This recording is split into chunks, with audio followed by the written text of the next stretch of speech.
کیا آپ صلی اللہ علیہ وسلم کا جشن ایسے ہی منایا جاتا ہے؟ بڑے بڑے ڈی جے لگا کر، اس پر میوزک لگا کر، موسیقی سانگ لگا کر، اور بڑے بڑے اسٹیج بنا کر اس میں مائک لگا کر راتوں کے اندر نوجوان طبقے بائک لے کر اور نبی کی پٹی باندھ کر چہرے پر اور ہاتھوں میں باندھ کر راستوں کے اندر شہروں کے اندر گاڑی چلانا آنن فانن، کیا یہ نبی کو یاد کرنا ہے، جشن منانا یا گنڈا گری کرنا؟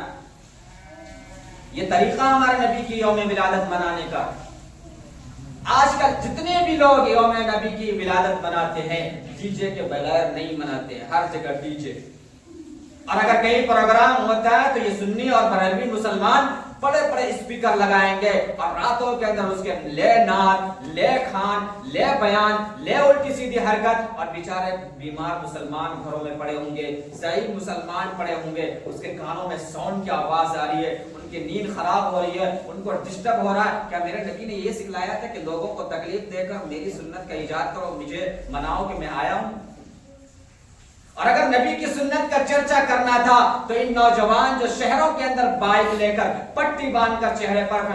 یہاں سے وہاں بھگتے ہیں اور ریس بائک کی لگاتے ہیں، ان نوجوانوں سے پوچھو نبی کی سنت پر عمل کرنے والے، تم تو فجر کی بھی نماز نہیں پڑھتے؟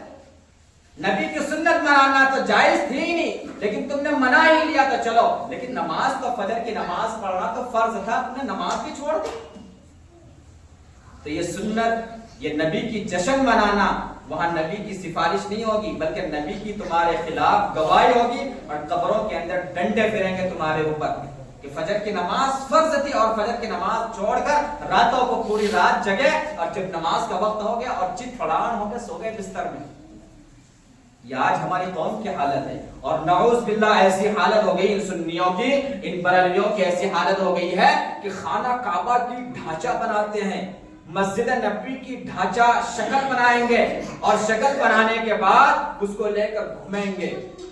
مزار کی طرف، یا یوں کہیے کہ اس کو ایک لیبل دیتے ہیں خانہ کعبہ کی، اور کہیں رکھ کر اس کے طواف کریں گے۔ بتائیے، یہ تو خانہ کعبہ کی بے حرمتی ہے کہ دنیا کے اندر ایک ہی خانہ کعبہ ہے جہاں سارے لوگ حج کرنے جاتے ہیں، اور تم نے اس کے نقالی اتار کر کسی میدان میں رکھ کر اس کی تم طواف کرتے ہو۔ یہ تو ہمارے خانہ کعبے کی بے حرمتی ہے۔ دوسری چیز